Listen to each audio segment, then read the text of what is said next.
Oke, assalamualaikum warahmatullahi wabarakatuh. Oke teman-teman, kali ini saya dari Intli, Departemen Lingkungan Luar, akan membuat sebuah video tentang seorang tokoh ataupun seseorang yang peduli akan lingkungan. Dan siapa sih kira-kira lawan bicara saya nanti yang akan saya ajak bincang-bincang. Jadi sangat menarik banget ya. Jadi selain dia ini seseorang yang peduli akan lingkungan, dia juga sudah bergabung sebagai anggota Intli dan sekarang sudah menjadi seniornya. Dan yang lebih menariknya lagi, dia ini memiliki beberapa organisasi yang giat di bidang lingkungan. Kira-kira semenarik apa sih itu yang akan kita bicarakan nanti? Oke, kita langsung aja perkenalkan dengan orangnya. Oke bang, boleh dong bang sebelumnya perkenalkan dulu namanya nih bang, kira siapa nih bang? Baik, terima kasih ya Mas Ian. Ya teman-teman, perkenalkan saya Abdul Firdaus, saya dari Teknik Lingkungan Berbangsa. Pada saat ini saya berada di terakhir. Kalau itu. Oke, jadi bang masuk aja ya di bagian ini termasuk mahasiswa semester akhir nih. Makanya tadi saya bilang kenapa dia sebagai senior saya, karena dia bentar lagi bakalan sudah juga bang ya. Kalau nggak ada halangan berarti tahun ini selesai ya. Oke, jadi sebenarnya gini bang, makanya sebenarnya kenapa sih saya mengundang abang ini buat saya ambil bincang-bincang di sini. Sebenarnya tenang aja nih buat kita santai aja. Karena saya lihat dari apa ya, dari sosok abang ini banyak banget menginspirasi saya juga. Antaranya ya karena abang ini juga terus juga lihat banget di organisasi yang menangani permasalahan. Sebenarnya nih bang, kira-kira bisa jelasin dulu nggak sih bang sebenarnya Intli itu kayak gimana, terus dulu awal-awal abang masuk ke Intli itu karena apa gitu bang, bisa dong bang ceritain? Ya, saya paling mulai dari himpunan dulu ya. Oke. Jadi awal mulanya saya bergabung dengan Intli itu sejak saya masih mahasiswa baru. Jadi waktu mahasiswa baru itu saat ospek ya, namanya kalau di UPB itu namanya PPLK. Jadi masa pengenalan kampus itu kita ada namanya IGTC waktu itu. Jadi dari Intli Regional 2 itu datang ke kampus untuk melakukan Intli. Nah pada saat itu saya masih maba. Saya tertarik, wah ternyata ada ya organisasi yang sangat luas gitu namanya Intli. Dan itu nggak hanya ada di Jawa Barat atau Jakarta saja atau Bandung saja, tapi seluruh Indonesia gitu. Itu saya jadi tertarik ya.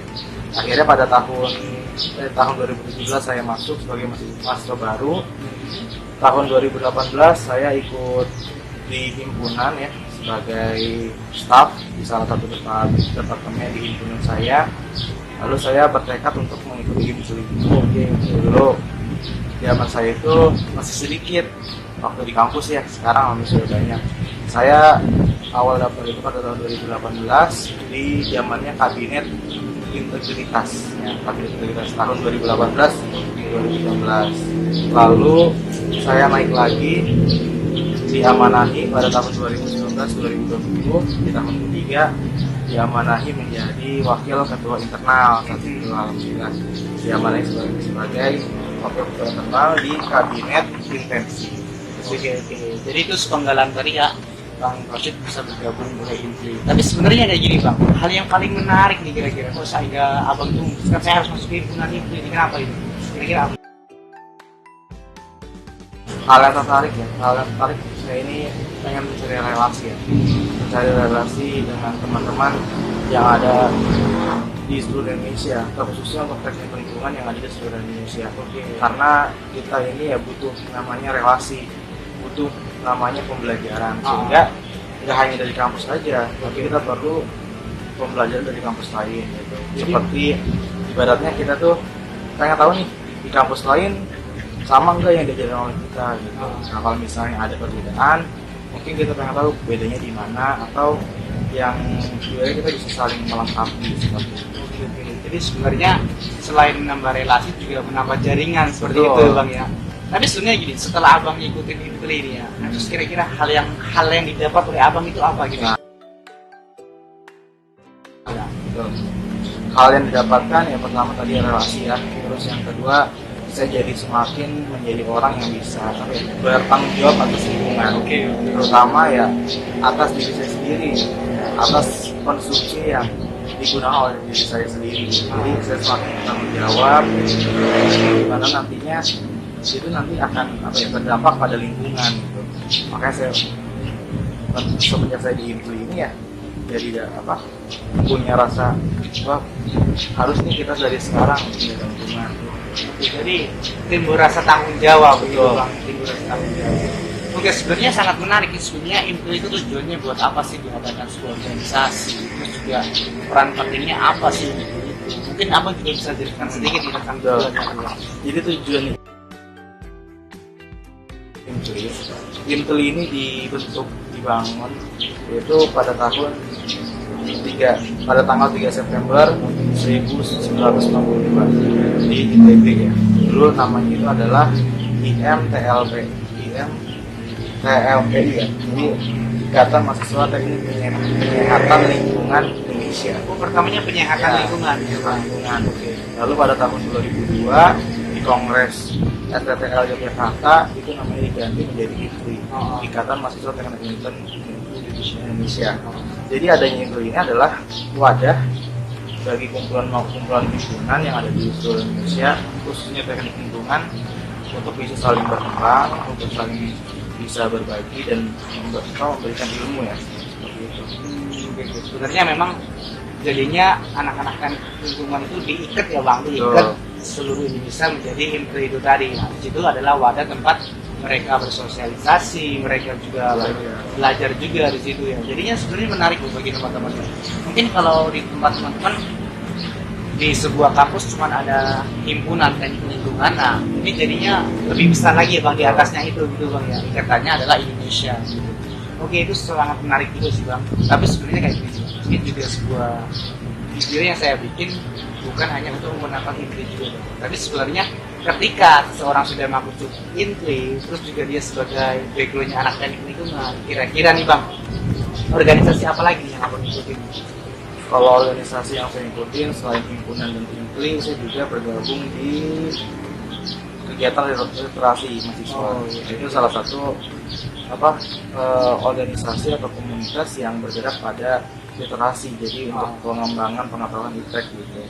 Jadi lebih luas lagi kepada ilmu pengetahuan Gitu. Dan saya kebetulan masuknya di itu sih divisi lingkungan gitu. Divisi lingkungan Jadi, juga gitu. untuk pengedukasian lingkungan. Untuk lingkungan lagi gitu ya.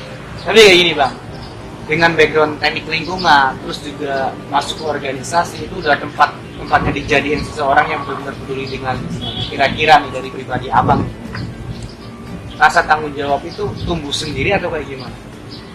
Rasa tanggung jawab itu terbentuk oleh kita pertama melihat sih sebenarnya. Melihat, dengan kita melihat akhirnya kita bisa merasakan, wah ini adalah bentuk dari perilaku kita gitu. Sehingga terbentuklah oleh rasa bertanggung jawab.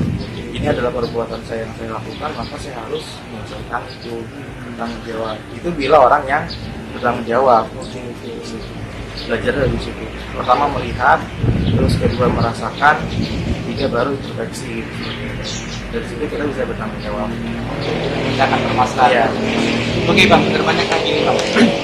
Anak himpunan tuh Bang, anak himpunan banyak banget. Saya juga udah pernah bisa dengan teman-teman.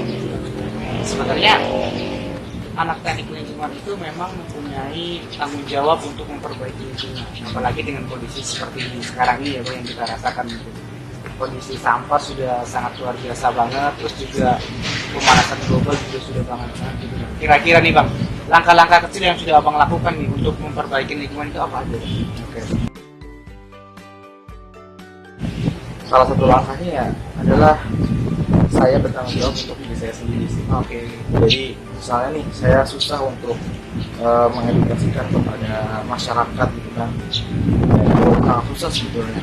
Dan kita pertama mulai dari diri kita sendiri dulu. Ketika diri kita sendiri sudah bertanggung jawab, sudah ibaratnya berpegang teguh pada menjaga lingkungan, nah dari situlah kita akan bisa bertanggung jawab gitu. Tapi sebenarnya kayak gini Bang ya. Untuk menumbuhkan rasa tanggung jawab kalau untuk diri sendiri mungkin bisa Bang ya.